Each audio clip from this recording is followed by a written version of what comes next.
does it mean to stand up physically naked before the world, arms outstretched, and whatever people see is what you see? Now I get free enough to talk about who I am instead of what I am. And I think that's freedom. I want to be able to say to my son, I pray that I have given you the confidence to be who you think you have been called to be. One of the crimes is when we begin to construct identity, is when the leaf tries to define itself in and of itself, and without doing the work of also understanding what was the tree I came from. But you have to do it, because if not, then the leaf gets to define itself as if it is the beginning of itself. Well, hold up now. How do you avoid Fanon's critique of negritude? But you know what Daddy should have told me? My prayer is that you'll get close to my excellence. Dr. Daniel Black. Here they come, y'all, here they come.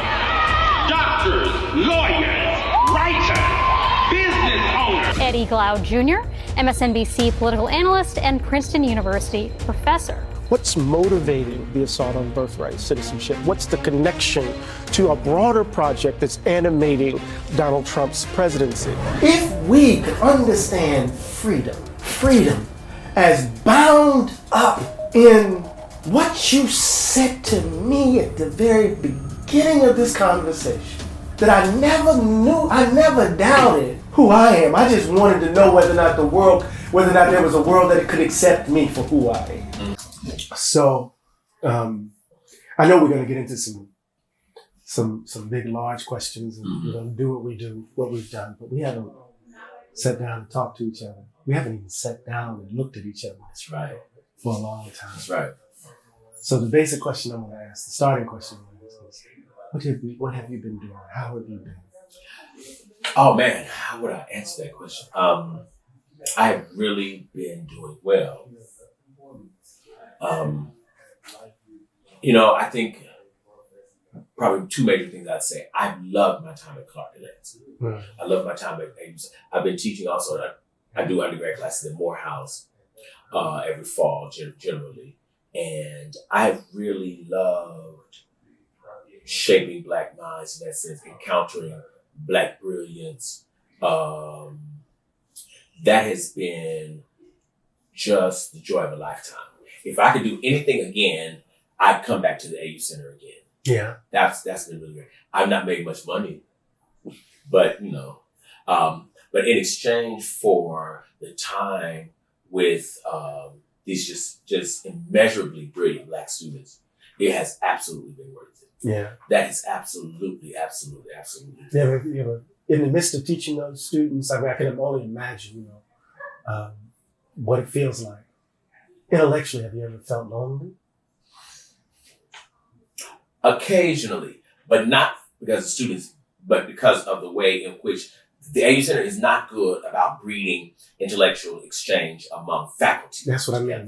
Yeah, that has left something to be desired at times. But other times, it's been really great. I've had amazing colleagues over the years, and amazing exchanges. But these are four schools that have such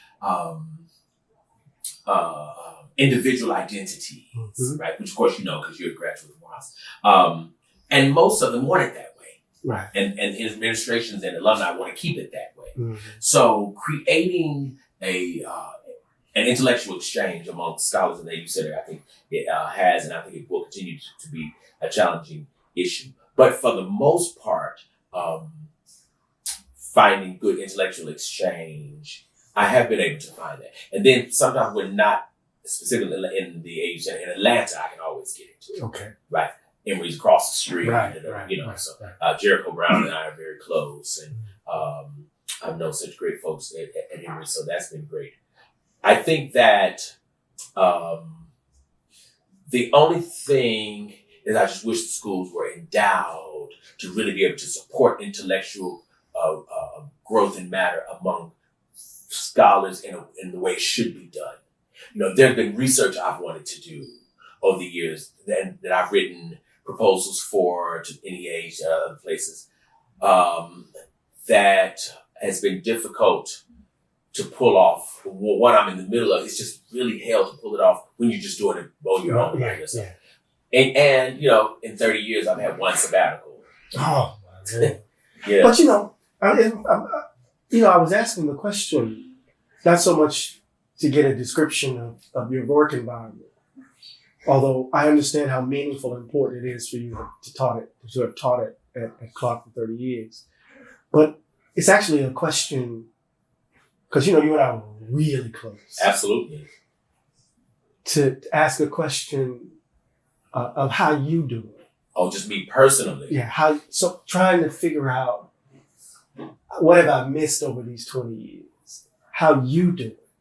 What could you tell me about what this journey? Because I've been reading you. Mm-hmm. But it's very different from when we were young. Very different. Young men. Very different. Right. So I think I would say a couple of things. I think I've evolved tremendously.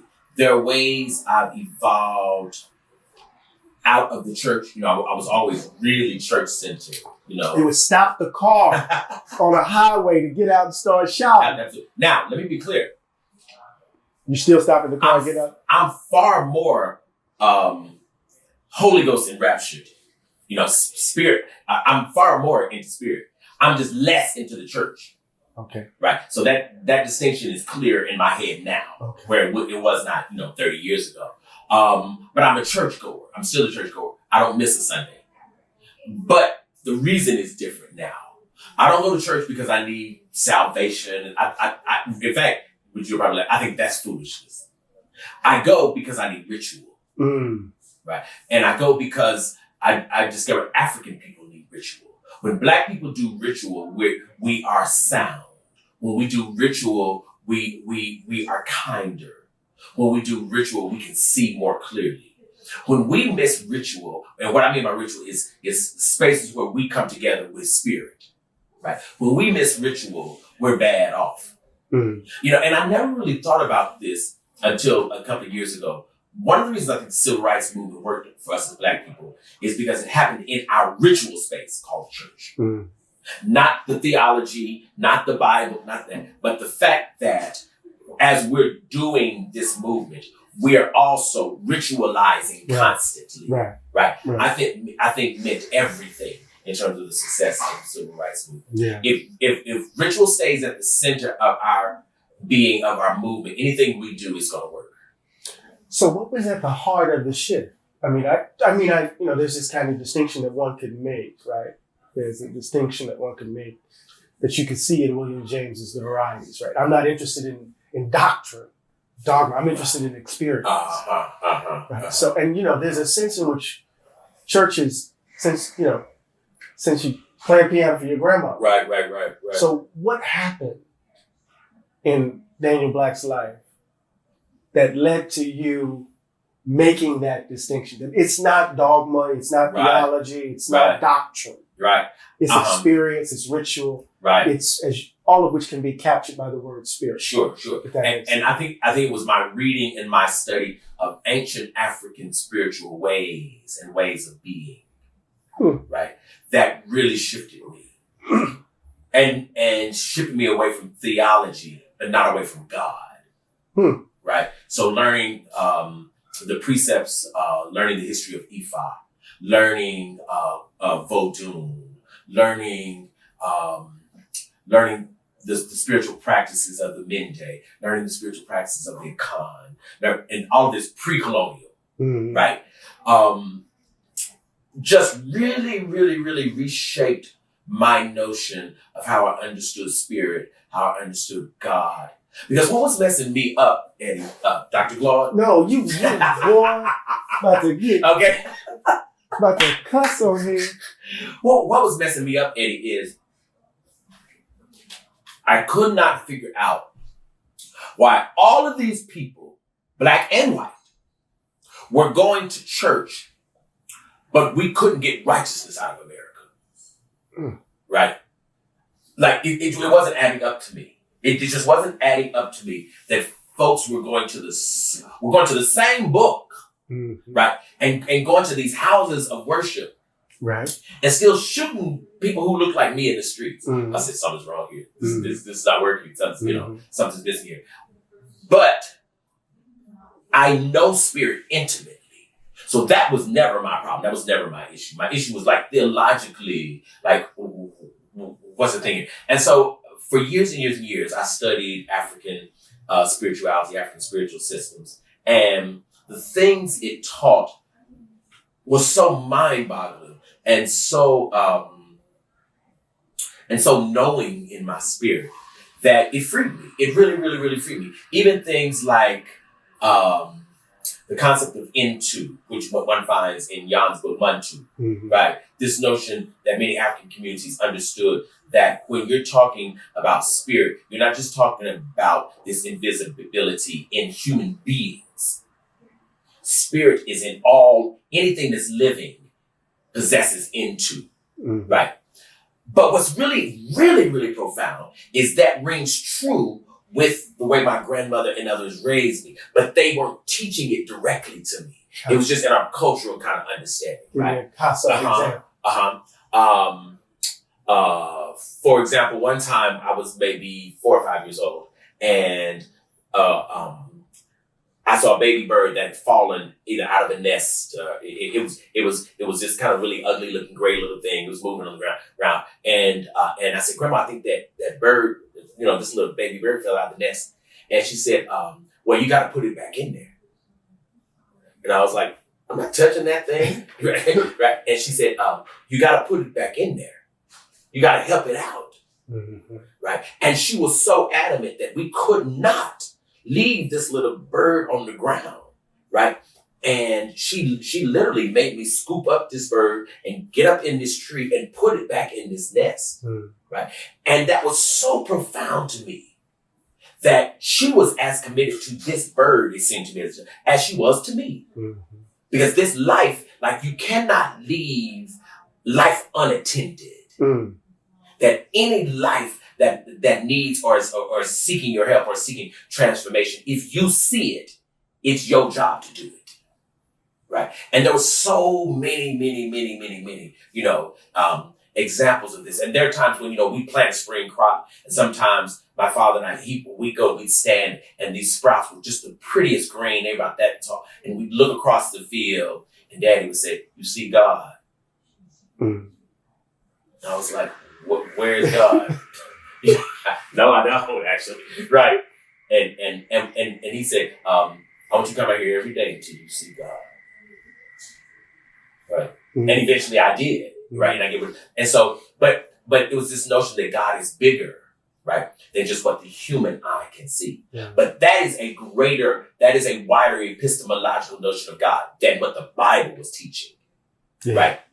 And so, in some ways, I don't want to sound arrogant, but in some ways, I feel like I evolved past the Bible, right? And it was a little frightening in some ways, but never past God. Would the language be? Would I be right in saying that it's not so much an evolution beyond the Bible, but a different set of interpretive tools to make sense of one's experience? I mean, you still go to that text, right? It's still important. Yes, it's still important to your those stories still matter to you, right? Yes, absolutely. But how do you render them? And the way in which I exalt other texts now, right, as much as I would the Bible, right. That's the thing I never would have done in the past. Exactly. Right. So there's a kind of rigidity that's there are books now that I think is the holy word of God. Yeah, but it's not the Bible. So, okay, this is one thing. Anything else that I need to know? Because that's really important. Because it is. It really is. But you still shouting though. Absolutely. Because I see the move and I see the hand. I see the consciousness of God in ways that's just profoundly mind-boggling to me. It's just unbelievably mind-boggling to me. But I also think that in some ways, the way we got subsumed in the Bible and the biblical narrative, and now the ways we're incarcerated by it, I think is in many instances has kept us from having the kind of revolution many of our scholars dreamed. Because there are ways that we are endeared unto this God notion and this God figure, right? That's very it's very non-liberative, I think. Yeah, I don't want to say you done turned into Eugene Udavisi on me, but yes, Udavisi. I like Udavisi. But what about okay, all right. I know. This is not just an interview with you, but I'm just trying to get to. Hey man, absolutely. What about Daddy? Because the relationship to the church has changed. Ooh, the conversations we used to have about you and your dad. Yes. Of course, my father passed. Yeah. A couple years ago. If you don't mind. Oh, absolutely. I think the thing I've realized most is, there's this traditional African belief that children actually choose their parents, right? That in the spirit realm, you are all seen with God while you're before you conceived, and that you literally choose which mother and father through whom you want to come to enter this realm. So I began to ask myself, why would I have chosen this father? Right. So I kind of turned the question, and that's when I felt like it became very, very, very clear to me, and the way in which my father and I healed, because there's one real element that I got from my father that I think has been absolutely my salvation, and that is a sense of discipline. My father's discipline was extraordinary, and there were no exceptions to it. And what I realized is I inherited so much of that unknowingly and without any desire, right? Without any want, without any whatsoever. But it has served me in ways that brings tears to my eyes when I think about it now. I'm a man who believes that, like, every day there should be a product. There should be the creation of something tangible, right, to justify your breath. Right? If that's 2 pages that contribute to a novel, there ought to be something. The notion, this sounds really country, but I don't think in 30 years I have lain in bed the entire day. I'm not, people do that. There are human beings who do that, who just lay around, every now and then they just do nothing all day long. I have no idea how anybody pulls that off. You don't have pajama days then? Absolutely not. I don't either. How can you stay? I don't even know what that means. In fact, sleeping in pajamas, they twist up all around my legs. I'm like, this doesn't even work for me, So, but my father taught me that, and because of that, I'm productive. You know what I'm saying? As an artist, as a writer, I think I'm productive. The thing that I think also for which I chose my father is because I think there was something, and I don't know that I ever did, I think there was something also Daddy needed from me.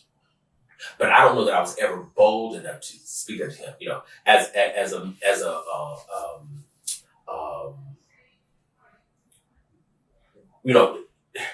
Daddy always said that I was very strange. That's the word he would use, right? And he would say it in the funniest way. I could turn and look, and he would be staring at me like that, just like trying to figure out something, And I'll be like, did I do something? And he'd be like, God damn. Just a puzzle. Damn. That's my like, what? What's going on? And he was trying to make sense, I think. Yeah. And I think what he was really, I think he was really trying to make sense of, like, how did I create that? I think that's the question he was trying to answer, And I was so very different to him, but I never realized that until like the last couple of years, because I've always been very regular to myself. So trying to figure out how he perceived me, how he experienced me, and how that challenged his entire world. Because, Daddy, I think Daddy always feared I was fluid. I think he always feared I was gay. I think he always believed that there was something fundamentally different about me that what really messed Daddy up is you can't beat this out of him. Right. You know, and he tried. I know. Yeah. My father was certainly one who tried. But I was never less expressive the next day. You know, it was never so, you know. And so I think that one of the things I think that was part of my mission was to help Daddy see the beauty of difference. But because I was so afraid of him, you know, I'm not sure that ever happened. Mm-hmm. I'm not sure that ever happened. Maybe it did. That there were people, after my father died, many of his male friends told me things that Daddy said to him concerning me that I had never heard of ever in my life. Like Daddy read Perfect Peace. Are you serious? Yes. The craziest thing. One of Daddy's friends back home told me, he said, you know your daddy read that book, that crazy book you wrote. I said, that crazy book I wrote? He said, you know, one about the little girl with the dick. I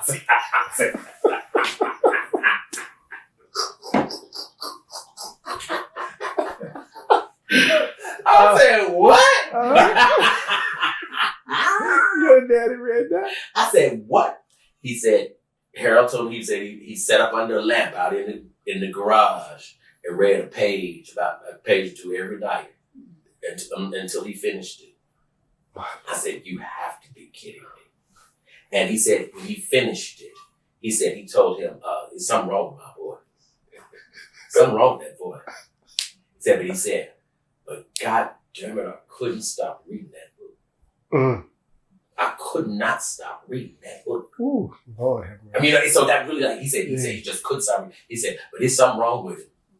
There's something wrong with it. You know, and so maybe it did happen. Yeah. You know, maybe it did happen. And so I think, on a very personal level, Eddie, I think the thing that I've been doing most in the last several years, certainly, is trying to use my voice, trying to use my experiences to see if both I can help us as a nation, as Black people, specifically Black community, get to a place where the dream of a Black revolution intentionally includes every possible liberation of every possible difference, of every possible oppression. Right? That's a tricky thing because it has seemed to me that when we have dreamed of revolution over the years, we always meant a certain revolution of a certain segment of people. Mm-hmm. It was never announced that way, but I think it was experienced that way. Mm-hmm. Right? And I think that when I became unafraid of myself, right? And I think when I became unafraid of my own truth, I think the thing that I got clearest about was that if I could ever get bold enough, metaphorically, to stand before the world naked, right, and unashamed, then the ability to transform those who were watching was in the palm of my hands. Oh wow, come on. What does it mean to be unafraid of oneself? I think. What does that mean for you? Particularly, what are you saying generally to be unafraid of oneself? I think to be unafraid of oneself is the ability for a person to yield all of his or her truth, which is why I use the notion of being naked, to yield all of his or her truth and to stand there and wait for others to either laugh at it, disagree with you about, to do whatever it is they will with it. But don't move. Stand right there with it. Mm. Right? I think it's the ability, like almost nobody could conceive of standing before the world naked. Right? And I think that's what that means. Like for you to be unafraid of your own body. It makes me even think about an auction block kind of moment.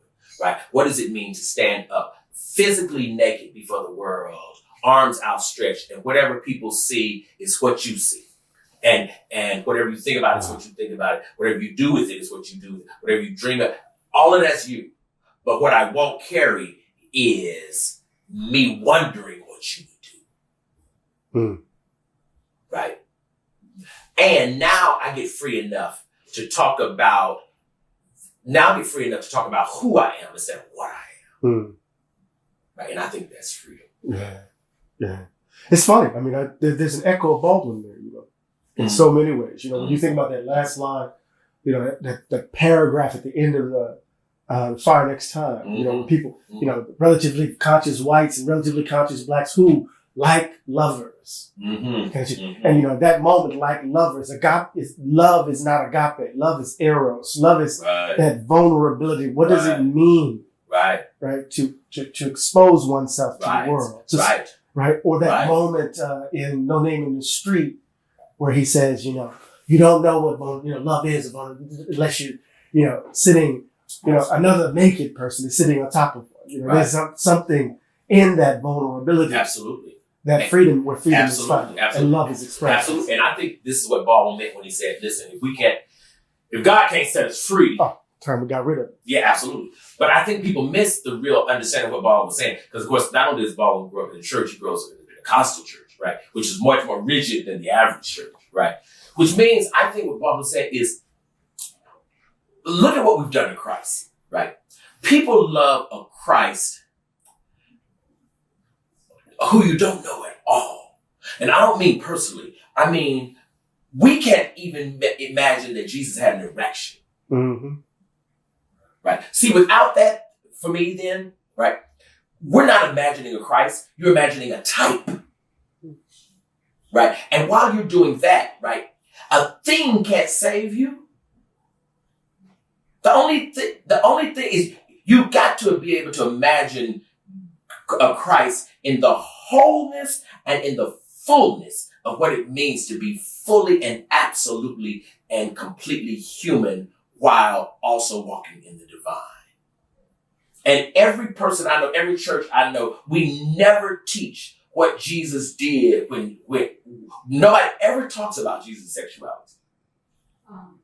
In fact, I think we imagine that Jesus didn't have any, right? That Jesus is this asexual being. And if that's true, right, then the whole thesis is wrong for me. Because if that's true, then this one can't be the Christ. Because then he doesn't walk in the fullness of every human experience. Then that ain't him. Well, this is a long way. It's a long way. From the daddy eye. It's a long way. That's a long way. It's a long way. Well, it's a long way. That's amazing. Yeah. It's been as my grandma said, it's been another day's journey. Yes, Doc. Yeah. But I'm glad about it. I heard that. Listen. Thank you. Don't wind me up in here. I saw a little piano right around this. I know it. You get to. Hey, God. Listen, don't take it for the business. Oh my God! You should get. So I want to ask you this: Sure. If you could do it again, would you go to Princeton? Yes. Okay. Why? It transformed the trajectory of my family's life. Okay. Right. So when you enter into those spaces, they're just materially. What came into view? What was the possibility of my life, right? Just shifted as a country boy from Mississippi. Yeah. I cannot put into words what it meant to be trained by Cornel West, or by Al Rabbitoe, or by Jeffrey Stout or Neil Painter. Sure. The way in which they created the conditions under which I could grow into the kind of intellectual I imagined myself being. And then the resources that were available. And I think, there are these moments, man, when I would come to Cornell and, I remember we were reading something around Marx and I thought, it wasn't right. And I come up to him and I say, this is what I'm thinking here. And he goes, And then he'll reach over and he'll grab a book and he'll say, have you ever read this? And it's Raymond Williams. And so suddenly he's introducing me to, the Birmingham School. Absolutely. And it's not to say somebody's already thought it and you need to read this. It's to say, look who you're thinking with. Right. And it was those kind of spaces that gave me a kind of confidence to to imagine myself in much more expansive terms. Yeah. And Cornell taught me, I think, he used to say to me, Brother Eddie, you got to wear these institutions like a loose garment, right? Got to understand the relationship between this space and your calling, right? But at the heart of it is discipline. That's what resonated with me so powerfully about your daddy. Mm-hmm. I was writing about my own father, and how vexed my relationship was with my dad. Right. And I remember writing, and I said, this is not about the standard story of broken relationships between fathers and sons. My daddy was the most responsible man I've ever met in my life. Mm-hmm. And discipline was his gift to me. Right? So, from Monday to Friday, nothing but work. Absolutely. Saturday, you can enjoy it. Sunday, you preparing for Monday. So, from Morehouse to Princeton to now. Right. The same approach. Yeah. And so there was a way in which that discipline got channeled, right, in that moment. Educated at Princeton, educated at Morehouse, trained at Princeton. Mm-hmm. So I wouldn't change it at all. Yeah. I wouldn't change it at all. I wouldn't either. I did my undergrad course at Clark, and it was the most remarkable intellectual experience conceivable. I've gone so many places around the world now, and it was really, really second to nothing I've ever seen yet. It was just extraordinary. For me, Morehouse wasn't that. Okay. Intellectual. Clark really was. For me, Morehouse wasn't that. For some reason, the ideas came easy. I would wait, I would write my papers and do all that other stuff. I was more on a journey of self-discovery. I understand that. Right. Trying to figure out who I'm going to be. So that first year, I'm smoking weed, drinking 40s. Right. I'm 15, 16 years old, trying to figure out who I'm going to be. Then I joined the Organization of African American Consciousness, right? OAC. And we're reading books, so I have a conversion experience coming out of my reading of the autobiography of Malcolm X. Right. And so now I'm this black nationalist. Right. So I'm reading all of this material. Then I take my Shahada under H. Rap Brown, and I'm gonna, because Khalid Muhammad is running through the campus. So in so many ways, I go to Aaron Parker's church and hear him preach, and I get baptized and trying to figure out who I am. And Danny, I was thinking about should I call you Dr. Black? I was thinking about You had to do it. I had to do it. I was thinking about this. So my daddy was the thug who made good. So he's the thug who nobody thought was going to do anything. Joins the Navy, comes home, takes the test, gets hired at the post office, moves into the neighborhood where all the black elites live. Only two of them are there. One of the elites is the former principal of the black high school who tried to throw my daddy out. So here he is, living in this world that he's not a part of. And what he did is that he kept us out of it. So I grew up middle class, but had no access to the social networks.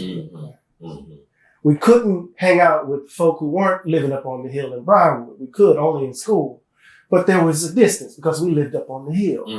So there was this sense of isolation, this sense of a vacuum around who I was, as a person. And so I'm trying on masks, trying on identities, trying to find who I am, right? Because I didn't grow up in a space where the language of seen but not heard, translated into something more substantive. It's just invisible, even though I was running my mouth all the time. So Morehouse for me wasn't an intellectual space, although I met my closest partners there.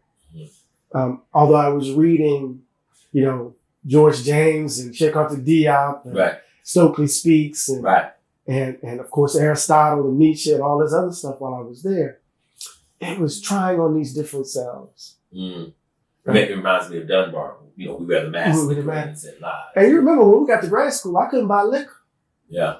You used to have to go. I don't think you did it, but I'm in graduate school. And we couldn't go. I couldn't buy liquor because I wasn't 21 yet. 21, yeah. I remember that. And Rodney used to do it. Yeah. Right. But the thing I think. So I'm still trying to figure out who I am, even though in that time. Yeah. What's funny as you're talking about, I mean, this is revelatory. What's deep is, I think even when I got to Clark, and I don't know that I've ever seen this the way I'm seeing it in this moment, but you're hearing your stories helping me, right? I think I was always clear about who I was. What I wasn't clear about is what world could take me. That's the part I wasn't sure about. I was never unclear of what I liked, what I could do, who I was, what I've been. Like, I was, again, as we're talking, I'm thinking, right? I played the piano for church at 7, 17, 27, right. 37, 57, right? 60. Who? Not yet, but it's coming. It's coming. When I get there, you be right on the end of it. And so, I don't think I was ever, I don't remember wrestling with the notion of the what do I like? What I remember being unsure of is who seemed to be able to have the arms to be able to bear it. See, that to me is powerful, I mean, the act of, to have that kind of certainty or self-regard or clarity about self. And, and to have that in a house with such a powerful personality as your father. Which is what I really think so disturbed him. Right. Because in my house, right, the stair sent a shudder. Yeah, same here. To the bone. Absolutely. Right? Absolutely. And the thing I remember more than anything is finding, I almost burned the house down once because I was reading this, Terry Brooks's The Sword of Shannara. I love fantasy literature. And I was reading Terry Brooks's The Sword of Shannara under the bed with a candle. What the hell? Right. With a candle. Right. Because I didn't want anybody to find me. Right. And I would escape into these worlds. Yes. Right? Or my friend who moved from New York to Moss Point. They tried to save him from the city. And they moved him to Moss Point. And he came down with his colored jeans and his fat shoestrings and Adidas and his gazelles. And suddenly I wanted to be from New York. And so there was this kind of imitation. And imitation was a reflection of a deep uncertainty. Absolutely. But it's all kind of trailed by, here's the thing, trailed by a sense of calling. That I don't know who I am. But I know I'm supposed to be doing something. And profound. So how does one align these things? And the only constant were the books and my mouth. Let me tell you how profound this is, right? And I don't want us to get wound up because, we'll get 3 hours in here, But what's so profound about what you're saying, Eddie, is when I was maybe 12 or so, I went and spent the night with, the friend, as kids do, whatever. No, we couldn't spend the night. Well, this one time, Daddy said I could go. And I didn't stay. I came home, right, which is why the story is profound to me now. But I went to his house, really wealthy white kid, right? So certainly middle class, upper middle class. So in many instances, his world, right, they were wealthy. I saw the wealth. But what's so profound about what you're saying to me now is what I remember at his house is the materiality, right? And I remember in some instances being envious of this materiality. He had his own bed. He had like 3 siblings. He had his own bedroom. Who the hell has their own bedroom? What child has their own bedroom? Because we, growing up in the house with all this, that was just inconceivable. But what was so profound that I realized is he had the materiality, but I did not prefer any of the substance. The plates were prettier, But that dressing wasn't better. Food was never, it didn't have a taste. It was not better than grandma's dressing in this tin pan. Mm-hmm. Right? His mother had made, I'll never forget, she had made a cherry pie. That was the sorriest cherry pie I'd ever tasted in my life. But it looked good. Mm-hmm. It looked good. But when I bit into it, I was like, no, sir. No, sir. You don't mean this. You know, I went to church with him. It's a white guy, actually. I went to church with him and gorgeous cathedral. But that music wasn't right. Mm-hmm. I was like, you can't shut off that. Mm-hmm. And I just remember having this profound sense of the substance is not better, but it looks better. And I was like, oh, that's how they fool you. Mm. That's how middle class, like that's how they get the poor people to just, right, because you want all the kind of the accoutrement of class. Right. But the substance of it was so unappealing. Right. And I'm saying that to say, I think that's probably one of the reasons I ended up coming to Clark. Because I knew, of course, that the salary was paltry. I knew that when I started. Right. But I really believed the possibility that the substance of things hoped for, right, was going to exceed what I thought I'd be missing materially. And here's why. I've always talked about my frustration of not making the kind of money at Clark that I would have made if I'd been at some other major school. And it's true. It is true. But it's not because I went hungry. Mm-hmm. It's not because I was actually missing something. Mm-hmm. It's because in comparing myself to others is where I would come up short. But not in what I actually needed. Mm-hmm. Mm-hmm. Right? All my bills were paid. Mm-hmm. I thought I should have other money because my colleagues are making this kind of money. Right. So I should too. Right. But it wasn't because I didn't have lights. Right. And so I remember this is maybe right around 2000, 2005.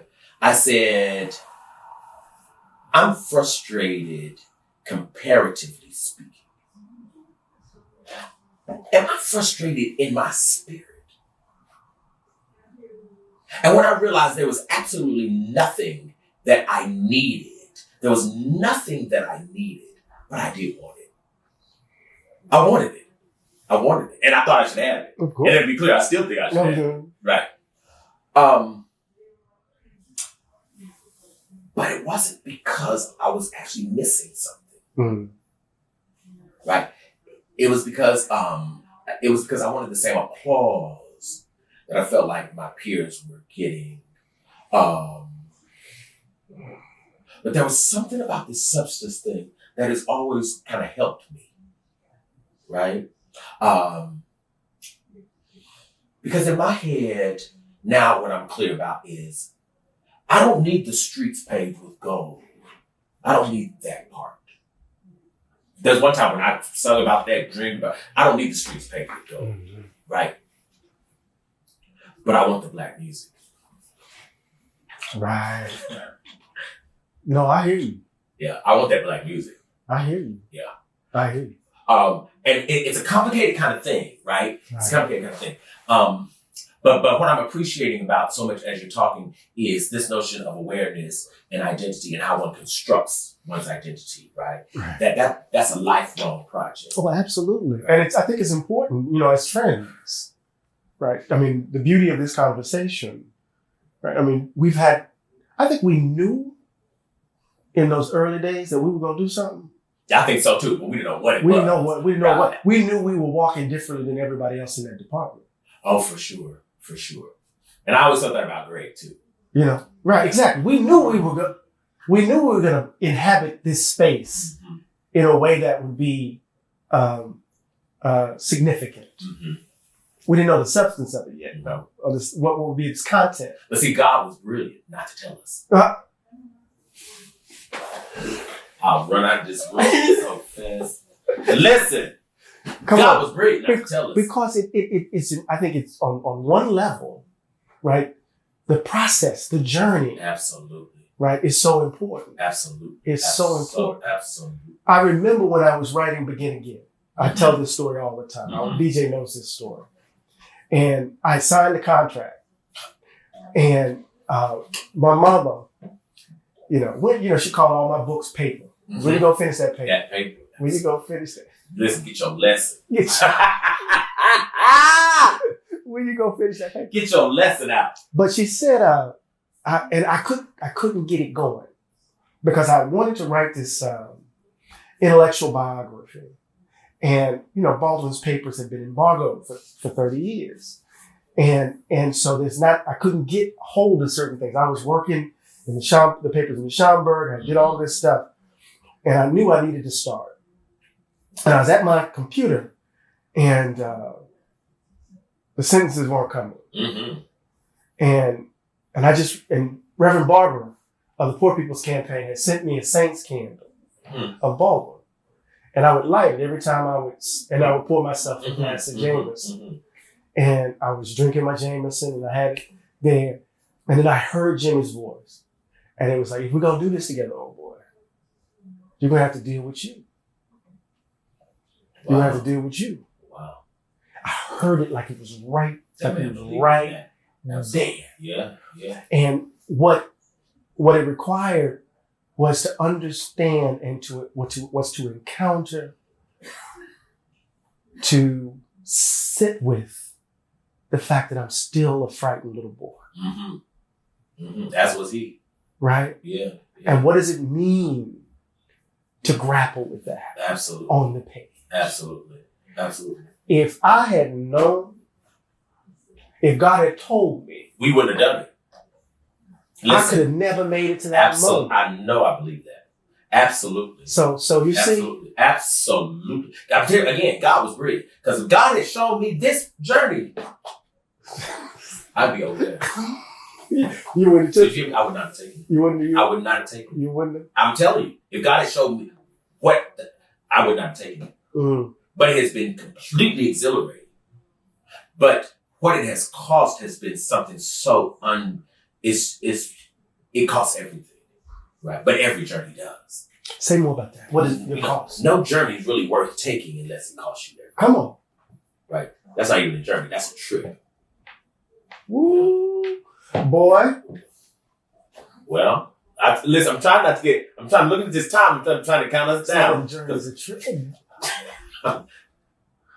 All right. So those costs, those risks that cost. Yeah, but I believe that. Yeah, I think the point of a journey is so that at the end, you don't recognize the beginning. Mm-hmm. Right? So you don't know what you look like. Mm-hmm. Right? It's the whole kind of caterpillar butterfly thing, right? By the time a butterfly is fluttering in the air, it's probably hard for that butterfly to believe that they were actually once confined to the ground. Mm-hmm. And now you're in the middle of the air. Mm-hmm. Right? Which is why nobody gets to experience the cocoon. Mm. No, nobody ever knows really what happens in there. But the caterpillars and the butterfly, they look so unalike. Like this came from that, right? If you took your eye and looked, there's no way you can get that out of this. Yeah, no way. But not only can you must get that out of this, right? And I think that's what a journey is. I think a trip is just movement. I think a journey is transformation. So I think, I want to connect that to something you said earlier that really sat with me about, you described it as Black Revolution, but it was something much more. Because it's the journey, right, in which one risks everything, the costs are what they are. That's right. But you describe Black Revolution as a liberation of all. Right? As a liberation that isn't limited, but a liberation from that which in some ways confines the heart. That's right. That's absolutely right. Right? That's right. That leads us to look, right, upon another in ways that diminishes, that denies the power of love in some way. So in some ways, the journey itself, right, is requisite for the kind of work that such liberatory practices demand. Absolutely. You see what I mean? So, because if we don't make that move, absolutely, and we're living in the wound the wounds are unexamined. The wounds are moving us about. Right. You know, I remember having dreams where I whooped my daddy's ass. Me and him would go locking. Absolutely. And as soon as I was about to win, I would wake up. Yeah. You know, it's a therapist would have a field day with me. Absolutely. But there's something about the kind of healing that eventually happened that opened up space for something different to happen on the page. Yes. For something different to come out of the tone. Yes. You know, how would a musician would say this? There's a different sound in my horn. Yes. As a result, it has a different kind of timbre there. Yes. It ain't just technically right. Absolutely. Has some depth and texture to it. Does that make sense? Absolutely. So the journey, as opposed to the trip, is necessary for the kind of liberatory practice you call must happen. And I think that's exactly what happened to Baldwin. Because I think Baldwin made the journey. I think most of Baldwin's contemporaries just took a trip. Yeah. I think there's only one thing for me, if I could be so bold, and it's so risky. I think there's only one thing Baldwin missed. Talk about for me. One thing. We have to be able to say absolutely, which we all do. Yes. Right? And that is, I think Baldwin missed the possibility of loving himself as an African man. I think Baldwin always believed he was ugly because Black American cultural spaces demanded his ugliness. I think Baldwin. I don't want to take. Let me say it differently. I don't want to suggest that Black spaces as such demanded his body being read as ugly. I want to say that Baldwin never bounced back from his daddy telling him he was ugly. Yes, sir. That works too, because we've said the same thing. Yeah, but see, I'm saying it's in that intimate moment, right? Yes. So so it's because this is where we disagree, right? Because you want to. But see, there's a culture that created his daddy. No, there's a culture that created his daddy, but that's not reducible to Black people, though. But I do think that there's something. That's white folks' problem. That's in us. Well, yes, I'll say it this way. I think there is a planting by white folks, absolutely. Okay. Right. But I think we harvested the seed. As wounded folks. Absolutely. So we're saying the same thing there. Now, where I do agree with you, I do think that white folks planted this aesthetic dilemma. That's what I'll call it. Yeah. Absolutely, I agree with that. And white folk and I'm sorry to cut you there, but also white folk, by planting the aesthetic dilemma, makes the retrieval of some notion of African manhood necessary. I think that's true too. Right. So I don't disagree with any of that.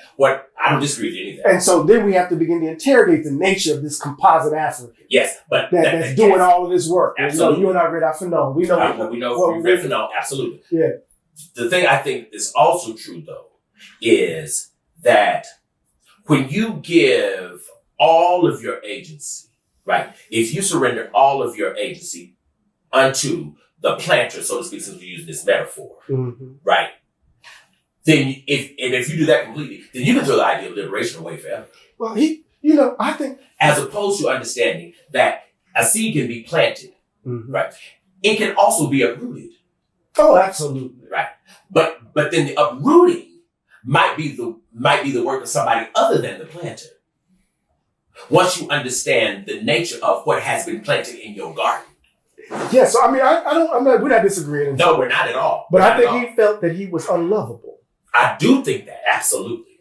I absolutely believe that. And what I'm suggesting is, in all of Baldwin's inquiry over the years, in all of Baldwin's intellectual and spiritual work, right, what I'm saying here is, what I wish is that Baldwin also had the opportunity, right, to study also a little more of what it meant to be an African man. What it meant, right, not to just be a Black victim of white America. Right. So look, I think so that his self-love could be an ongoing assumption of the way he conceived himself, as opposed to as opposed to his unlovability being a bygone conclusion. So I want to suggest, and we don't have time to work through this, but I would suggest, because there's a way in which that argument can easily bleed into what Eldridge Cleaver said about Baldwin. Mm-hmm. And what did Cleaver say about Baldwin? When I read him, he's the most self-hating black man I've ever read. And I don't think that. You don't think that? But it could easily bleed into it. It could. Because if you read, both of us have read If Bill Street Could Talk. Right. Both of us have read the way in which the late Baldwin is inhabiting black language. Sure. The way in which he's trying to capture, right? And when Cleaver says self-hatred, I didn't even take Cleaver to be meaning that Baldwin, even physically, so much. No, in some ways, Baldwin looks at himself through the eyes of his white folk. Right. And not understanding what Baldwin is trying to do in that moment is encounter and deal with and uproot. It's like that moment in the beginning of Nobody Knows My Name, in the introduction of Nobody Knows My Name. I had to understand that I carried the rock over with me. I couldn't run it away. So I had to deal with me. I had to deal with this I. Right. Hold on. Yes, sir. Mm-hmm. And to deal with this I doesn't mean that we have to jump into some notion of Africa. Right? I got to deal with grandma. Yes. I got to deal with daddy saying, you want to know God? Go look out there. Yes. Which is why, exactly. Go look out there. Exactly. So why name that? So you see what I mean? I'm saying just do that. I'm the car that brought me here. The car that I was in a Uber, and the guy had on John Baptiste, and then suddenly Al Green's "Glad Your Mind" came on. Yeah. Well, listen, I used to love me some Al Green. Yeah. And so, what does it mean to describe that as? Because I'm in having to sit there. What's that? African? What does that mean? I think in so many ways, Baldwin. Again, I know this is just a tricky territory, but I think in so many ways, Baldwin is always endeared to whiteness and white supremacy, right? In terms of the way Baldwin understands himself, which I think is a serious limitation. But I understand why in terms of the historical evolution of black thought in America, because in fact, the irony is some of what I'm critiquing Baldwin for. I get the residual and don't have to do it. Yeah. Right. So, but I do think that even Baldwin's notion of Africa, right? Just in terms just even the way Baldwin understands Africa. Well, when you read Princes of Power, you're like, that's kind of strict, but that's early Baldwin. Yes. You read that. Yes. But then, you see Gloria and Keith, and, there's an experience that he has in Senegal that's transformative. There's a sense in which he wants to understand the particular nature of our formation in this space. I think so. In this space. I think so. Which I think is absolutely legitimate, and I think it's absolutely limiting. I think it's both things. But what you're saying is right. He wants to understand our experience in this space. We didn't start in this space. But no, the we that you're referring to didn't exist prior to this space. That's true. But I was just being controversial there. I'm trying to catch the people certainly do. Yeah, but before the Middle Passage, what the particulars? There's right. There's something about that horrific journey that makes you and me possible. Absolutely. That makes what's going on in Jamaica possible. That makes what's going on in Brazil possible. That's why I wrote The Coming. Right, exactly. Yeah. Prior to that moment, Doc. When you read The Coming, come on, man. Yeah. So what does it mean to jump over that?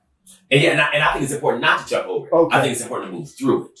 Okay, say something. Right. Say something else. Meaning, I think one of the crimes is when we begin to construct identity is, I'll use a metaphor, it's when the leaf tries to define itself in and of itself as a leaf, period, right? Without understanding and without doing the work of also understanding what was the tree I came from. Yeah, see that growth metaphor, Danny. It's gonna get tricky. It's gonna get tricky. But you have to do it, because if not, then the leaf gets to define itself as if it is the beginning of itself. Well, hold up now, because you got to. So, how do you avoid Fanon's critique of negritude, right? In Wretched. Because that critique seems like it could easily be deployed in this instance, right? Because he's going to make the point, right, that this notion of the composite African, the root, the trunk, the tree, Sure. is only necessary in the context of, right, a white supremacist world that claims itself as some kind of unitary whole, right? So you have to posit this African over and against this European. Yeah. When in fact, it's not about the trunk and leaves, right? It's about relations, associations, connections, conduits. It's fluid, right? But I think that is the leaf and the tree. I think the leaf is but the tree are all those things. Okay. All right. What I'm trying to get at, there's something I cannot describe, and you tell me if I'm wrong. If I describe reggae music, Nyabingi, or the blue note, the blues chord, as African. I think that's too simplistic in and of itself. Right. Yes. But you I see think, what I mean? yes, that doesn't make any sense to me. Correct. But if we describe it as being strictly and particularly American, then we missed the point. Very so we can, very good. Right. Absolutely. So this is what Stuart Hall talks about in terms of the three presences. That's right. The three That's right. Okay. That's right. And I'm saying sometimes I think Baldwin missed one prong in those presences. No. There's a sense in which he's obsessed, and I am too. I'll admit it. And this is where the journey, right? So we begin together at Temple, and there's so many moments. In your mind, I know exactly what you're about to say. No, but there's so many moments when you would stop the car and get out shouting, and I would get so upset, and you just started laughing at me, or when I would have these moments in seminar. Yes, I remember that. And I would just fight back against a certain set of arguments. So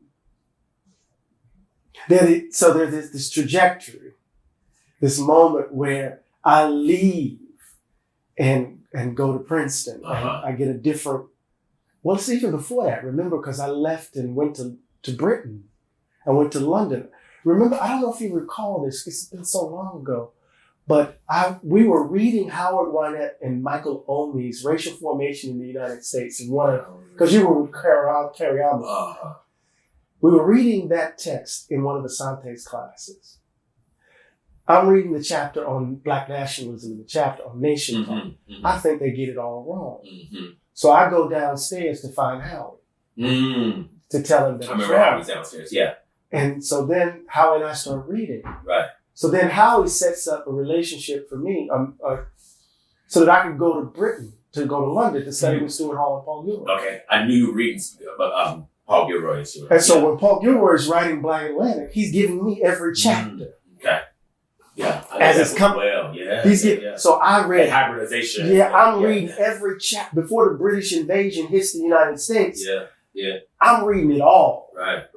And so I'm making this move. So this is part of, how can I put this?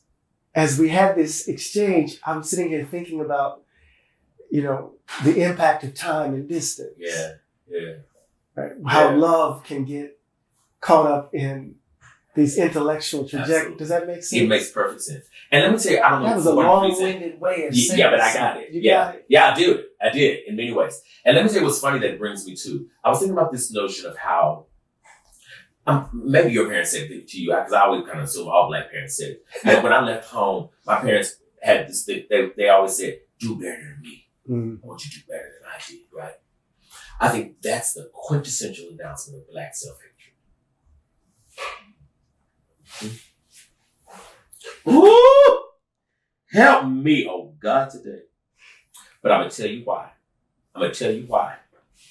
Because without knowing it, we're teaching our children to, I can't be your hero.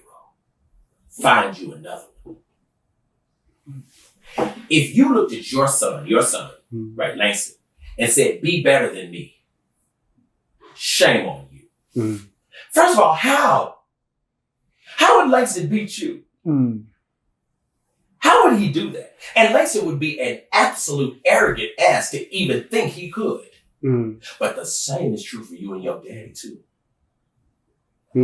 Because as a father now, you know there are things you pulled off that Langston has no notion of, but he's the beneficiary of. Right?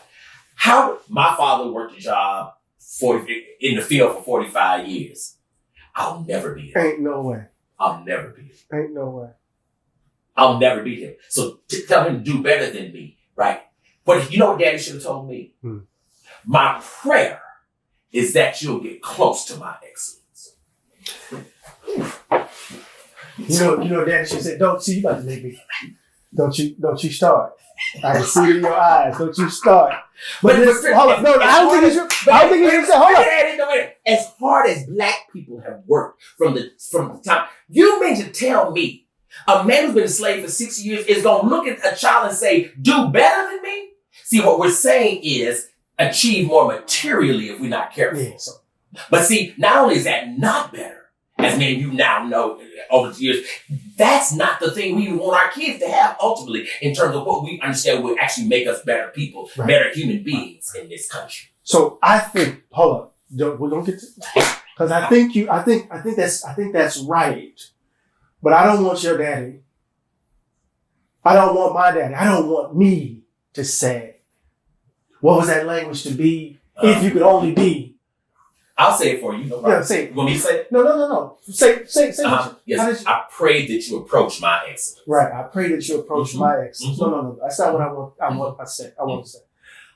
I want to be able to say to my son, I pray that I have given you the confidence to be who you think you have been called to be. See, I'm trying to get out of the, I'm trying to get out of the comparative thing. So be better than me is actually, can be read in a way that you read it, which is a kind of negative. But it can also be read as a deep sense of caring, right? That is to say, I want for you more than what I could give you, what I could have given you. But see, that's one way to read it. Hold on, but I'm just trying to say this. Children never read it. I know, I get you. But part of what I'm saying is that if we could understand freedom, freedom as bound up in what you said to me at the very beginning of this conversation, that I never doubted who I am. I just wanted to know whether or not there was a world that could accept me for who I am. So if I could give my child not a lesson about, I hope you could be as excellent as I am. No. Because then what I'm doing is binding him or her to a set of comparisons, to a tradition that they give more weight to than themselves. I want to give you the freedom to create who you think I agree with you want to be. I heard wrong language, but I agree. You see what I mean? I agree with that. So part of what we do over and over again. Which is going to require your excellence, but I see your point. The language is important. Right. So the thing is, how do I give my child the freedom to self? I'll give you an example. Like, we done spent all this damn money. Lord have mercy. We spent all this money sending him to Brown. And he came back and he said, I think he's going to go to law school. He didn't want to go to Morehouse because he didn't want to deal with me. I don't want to go to Morehouse because I don't want to be known as Eddie Glaude's son. Okay. Right? Then he goes to Brown and then he goes into the religion department and he has to read me. Funny. Dang. Right. Can't get away from it. Then he goes to another class, he has to read his mama. Right. So he comes home, he don't know what he's going to do. He's just in the house. Then he said, I'm going to go work at the Foot Locker. Okay. You gonna work where? Right. Okay. Well, I think I might go to culinary school. And so I'm sitting here and I'm coming out of this working class environment. I'm Eddie Glaude Sr.'s son. Right. And my jaws get tight. Right. And then I said to myself, and I said to his mama, we had worked hard to give him the space to find himself. why are we trying to make him do what we had to do? For this reason right here. Right. We're talking about. Because I had to get a job immediately. Yes. Because we wanted some measure that he did better than right. So why can't I give him, I done worked hard. Because these white folks, their kids trying to find their way. Absolutely. I done worked hard. Yeah. So why am I sitting here looking at him like I want to knock him clean through the wall? Right. Because you know, that's a lot of money. Yes, a lot of money. Right. So give him the space to self-create. Mm-hmm. So is it about do better than me? Is it about approximate me? Mm-hmm. Or are we to the point to where we want to say, be completely and wholly you. Absolutely. And then pray for a world to be created so they can embrace you. Yeah. You see the difference? Oh, absolutely. I see it. Absolutely. Because when you said that, I wanted to get up and shout. Because remember, I've been on a journey to find me. Right. And for you to say, I've already known, I've known me. I've just been worried about a world to accept me. That's foreign to me. Yeah. I don't know what it would mean to live like that, man. Yeah. I don't know what it would mean to be that way. Yeah. So I don't know. No, I agree. You see what I mean? I totally agree. I totally agree with that. And I think that's right. And I think it's a profound thing to be able to tell a child, my dream for you, my dream and my hope for you is that you find yourself and you find what you like. I think that's just fly. Yeah. I think this notion of do better than me, I think we should stop saying that. Yeah. And and to understand the work necessary to build a world to make that possible. Yeah, absolutely. Can you imagine if your daddy said, if you could imagine if your daddy said, when he looked at you, that puzzled look. Yeah. And he said, boy, the world don't know what they about to get. Oh, God. I'd be the president of the world, and there ain't even no such. Listen. Could you imagine? I'd be the president of the world. Did you hear me? My daddy would look at me. Or come on, Daddy, come on. Or I wouldn't have done nothing. Ooh. See, what just hit me as you talk. Or I wouldn't have done nothing. Because my journey was. You had to go through that crucible. That's right. And I had to go through that because my calling wasn't to find the world that could save me. My calling was to create it. Mm. Make it. There is no world nowhere. See this to me, that we come to the place that is at the heart of the liberatory practice that I think you call. Mm-hmm. Right. Mm-hmm. If Black Revolution isn't just simply about some, procedural notion of freedom. That's right. Black Revolution is a world in which, right, the essence of human beings can be, right, nurtured and loved and can come into fruition. Absolutely. Oh my God. Absolutely. And that's what my soul means by revolutionary. Oh. That's what my soul means by revolution. Even in places where I have been, come on, Dad. Even in places where I have accepted my own bondage in exchange for regularity, and in places where I have circumscribed other people's bondage because it was just easy. It's not what my soul meant. Mm. It's what was easier in terms of day-to-day, living and activity. But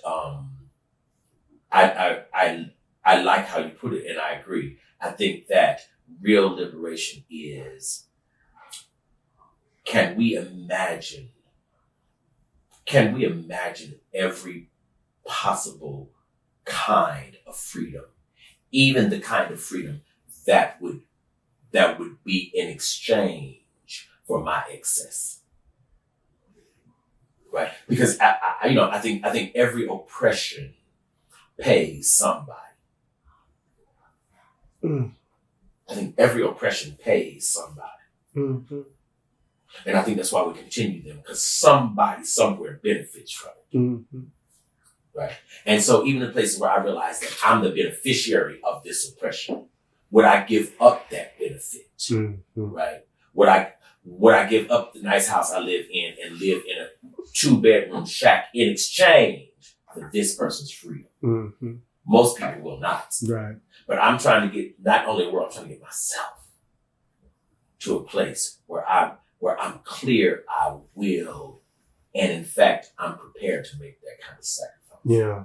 Because I think that's the thing you give back to God in the end. I don't think God wants that life. I don't think God wants this life. I don't think God wants this life. What I think God wants is the transformed life you did with it. I don't think you can give God back the breath God gave you. I think that insults God. I think God wants it transformed. I kind of have this notion that if you give God back the life God gave you, that's why you go to hell. Wow. That's a reading of the parable of talents. Yes. I've always loved that parable. Absolutely.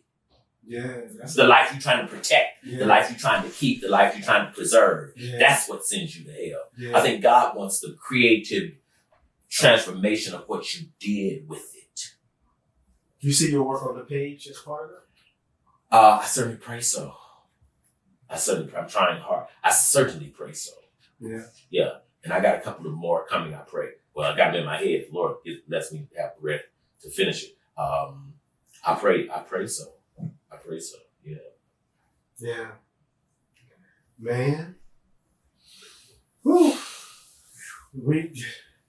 I'm done. You. Man. Wow. And Wow.